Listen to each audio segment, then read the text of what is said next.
नमस्कार, सर्वांना नवरात्रीच्या हार्दिक शुभेच्छा।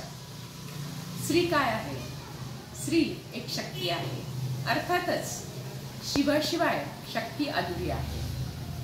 आज महिलांनी सर्वच क्षेत्रात भरारी मारली आहे।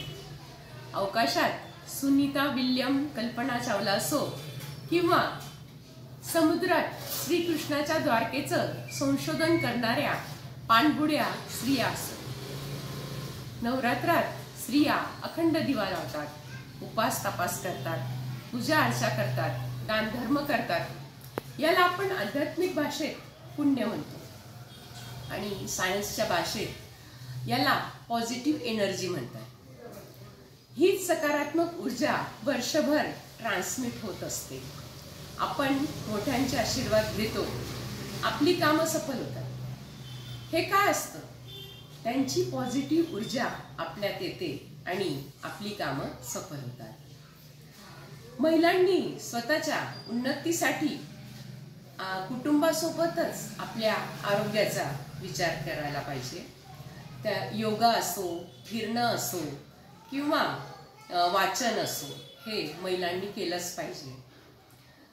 स्त्री स्वावलंबनाचा जर आपण विचार केला तर नारी शक्तीने आपल्या भारतीय पारंपरिक पदार्थ बनविण्याचा घरी बसूनच गृहोद्योग चालू केला तर ती आपली घरची सर्व कामे सांभाळून चांगल्यात चांगलं अर्थार्जन करू शकते।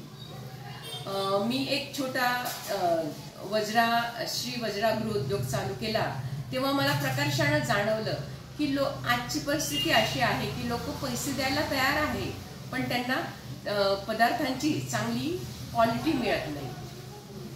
मी नारी शक्तीला एकच संदेश देईन की आपल्या मुलांना वेळ द्या, त्यांच्यावर घारीसारखं दूरनच लक्ष ठेवा, त्यांच्या प्रत्येक कामात ढवळाढवळ नको, पण त्यांचं म्हणणं ऐका।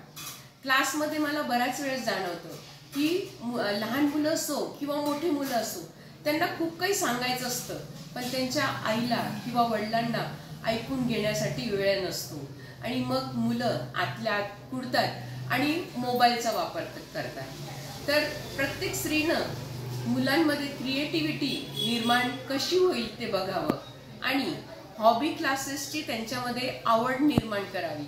यामुळे काय होईल की आपोआपच मोबाईलचा वापर हळूहळू कमी होईल आणि स्त्रीने